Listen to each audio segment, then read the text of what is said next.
All right, my friends, week 5, Wednesday, we're talking today about the specific benefits that your kids can get from playing youth tennis. Hey, buddy, what you doing? Hi. Hi. Hi. This is McGriff. He's just coming to say hello.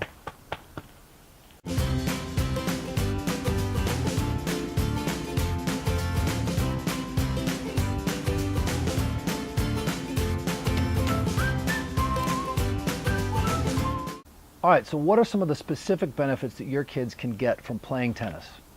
I got a list. I tried to memorize it. Didn't work very well, so I'm just going to hold on to it and read these things off to you. But we start with healthy lifestyle, right? Obviously, it's an athletic sport. They're out there in the sun. That's a big deal. Socialization skills. Sure, they're out there socializing with other kids. Make new friends. Absolutely. They're going to make new friends on the court, kids that they're playing with in clinics and matches and tournaments, whatever. A positive learning environment, of course. If you've got a coach out there or a parent out there or even another kid out there who's helping them play this new game that they enjoy, that they like to learn, they're able to learn in a positive way. And it's not just about hitting forehands and backhands. It's all kinds of different things that they can learn, from conflict resolution to integrity, any of those things that you might find on the court. Remember, these kids have to make their own line calls, so there's a lot of things that they can learn in this game other than just forehands and backhands.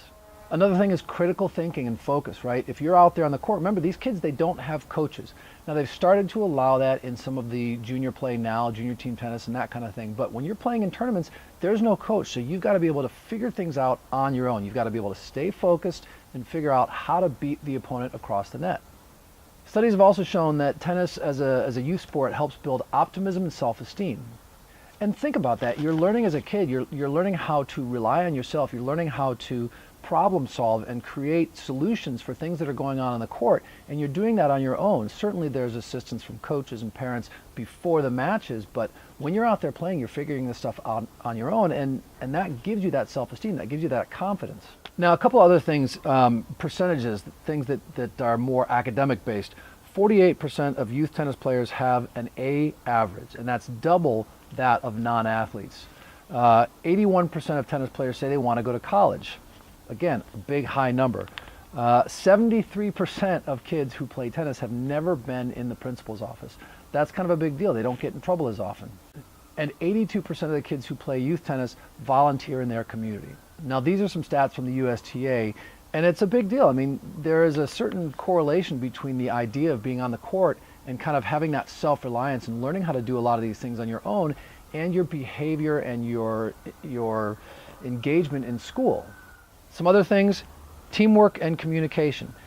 If you're playing doubles, you've obviously got to be able to communicate with your doubles partner and work as a team. If you're part of a high school team, a middle school team, a junior team tennis team, any of those things, you've got to be able to communicate and work with your teammates. Obviously, you're going to develop coordination, flexibility, and overall athleticism. This is a sport where you're not specifically designed to do one thing. It's not like football where run, turn, and look, and if the ball comes to you, catch it and run some more, or stand on the line and block the guy in front of you. You've got to be able to think. You've got to be able to analyze what's going on in the court. You've got to be able to react to what's going on in the court. You have to be able to hit the shots. You've got to be able to maintain your own nutrition, your own hydration. You've got to do all these different things in the court. So there's a lot of things that you're going to develop as just overall athleticism when you're playing tennis. Now, character, leadership, and integrity. These are big things that you're going to learn in tennis. Remember, you send a 6-year-old out onto the basketball court and say, hey, make your own calls, it's going to be chaos. But that's what we ask our kids to do on the tennis court. We ask them to make their own line calls. We say, hey, you're going to be out there playing, but you've got to call your own lines.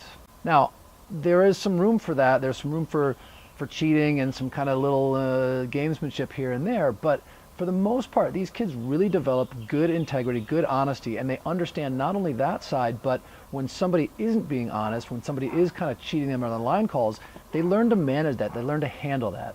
I mean, these are life skills. These are things that they're going to use and need throughout their life. There's a certain work ethic involved in tennis, right? You see the ability to get better. You have a desire to get better, and you start to realize what you need to do in order to get to that level. As you're sitting out there, you're watching these other kids play, and you go, well, they move their feet better than I do, so maybe I've got to work on my footwork a little bit. Or they've got topspin and I don't. Maybe I need to learn how to hit topspin. It's a very clear understanding of, hey, this is what I need to do, and they develop the work ethic to actually put in the time and the effort to get to that next level. Conflict resolution. Kids are going to cheat. They sometimes do it on purpose. They sometimes do it not on purpose because they just are still learning how to make calls. But there are going to be bad calls made out there. And as a 6, 10, 12-year-old, you got to be able to resolve that. There's nobody on the court to help you with that. And you've got to figure out how to resolve that conflict. That's some of the stuff that we do as coaches, that you can do as parents, is teaching them how to do that before they get out on the court. But when they're out there, they've got to do that on their own. We talked a little bit about all the different things you have to do on the court as a kid, and that's going to help you in terms of multitasking. I mean, think about it. If I'm a junior player, if I'm a tennis player at all, I have to not only play the match, I've not only got to hit the shots, I've got to have a strategy, I've got to have tactics that I'm going to use to implement to make that strategy work. I've got to be able to keep track of the score. I've got to know where the sun is. I've got to know where the wind is blowing. I've got to see how my opponent on the other side of the net is playing and figure out ways to adjust my game based on that. I've got to make sure that I'm staying mentally focused. I've got to make sure that I'm staying hydrated. I've got to make sure that I'm eating enough, and all these things I have to do on my own on the court. I mean, that's a huge thing. That's, to me, why I think tennis is, I'm going to say it, the toughest sport out there, because there are so many things that you have to do on your own. And again, as a youth player, you learn to develop these skills over the course of your youth tennis career, and they carry with you through the rest of your life. So that's it. That's a lot. There's a lot of benefits, you guys. Youth tennis, tennis in general, even if you're an adult and you're just thinking, hey, maybe I should go out and play. Absolutely. There's so much that you can learn from this game other than just hitting forehands and backhands. Now, come back on Friday. We got a cool little game. It's called Around the World. It's a great way for you to get out there with your kids and help them just, again, enjoy this game. Remember, that is the most important thing. All of these things, all the benefits, that will come, but they won't stay out on the court if they're not having a good time. That's it, you guys. I will see you on Friday. Keep it fun. Keep it simple. Get out there and play.